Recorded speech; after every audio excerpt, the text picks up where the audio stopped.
MMAfighting.com, and we're here with an impeccably dressed Iaquinta who takes on Dan Hooker on the main card of UFC 243. How are you getting on, Al? And tell me about this suit. It's amazing. Oh, thank you. I've got to dress up for the media. Got to play the part. You know what I mean? To look good, feel good, and that's it. I feel great when I dress like this and speaking to the media. Gotta dress nice. I was just thinking with this Madison Square Garden card coming up and Jorge Masvidal, a guy that you've defeated before, and all this talk of bad motherfuckers. I mean, I feel like you're a pretty bad motherfucker yourself. I mean, do you feel like you should be in that conversation somewhere? That's a great compliment. I appreciate that. Yeah, I think that no, those are two bad motherfuckers, and it's great that you put me up there with them. It's an honor, and yeah, I think that is rightfully deserved.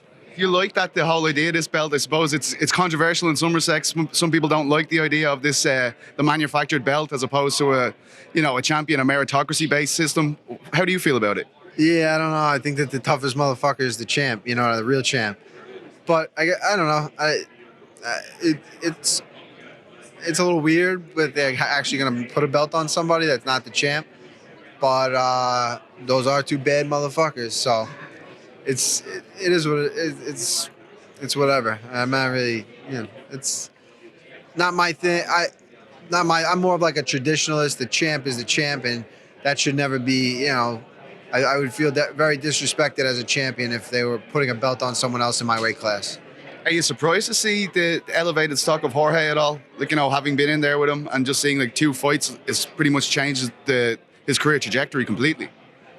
No, I think that was I think that he's always been a tough guy. He's always been tough. So he's finally getting the credit that he deserves.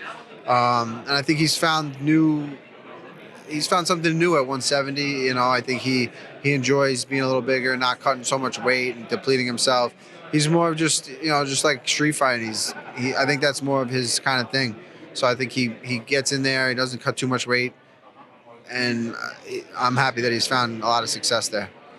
Coming off the loss to Cerrone, does that light a fire under you? Does that motivate you even more ahead of a contest when you're coming off a loss? Does it make you feel a different way as opposed to having a win behind you ahead of a fight? Yeah, I think that fight I learned a lot from. It's a fight that got beat up pretty good, and a lot of people that would kind of break them. But I think that's a fight that'll make me and down the road, it'll be the best thing that happened to me. When you say you learned, what do you feel you've learned from the fight? Everything was going so good before that fight. I didn't see that happening. I didn't see the fight going like that, and I think that I needed a little adversity, and now I'm training like a person who's come through adversity, and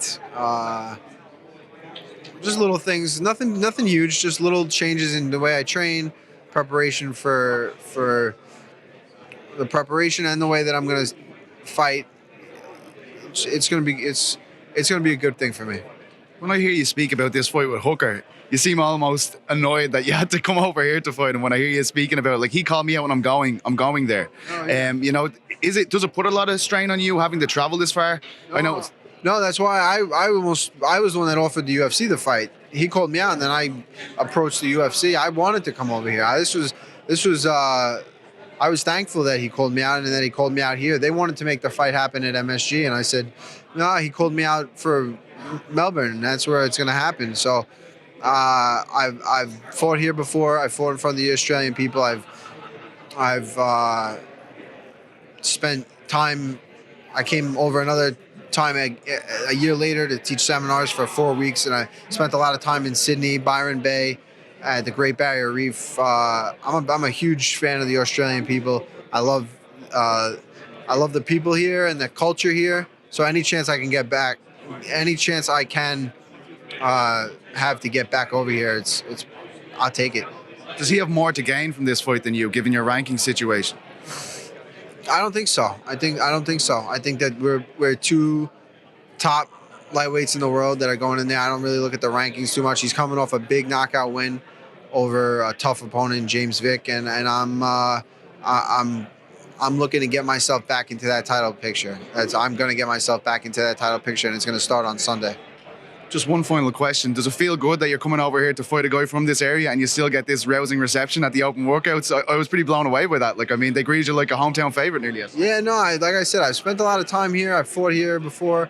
I think that every time I fight here, I will gain more and more popularity, and the fans do enjoy my style. I think that I have a lot.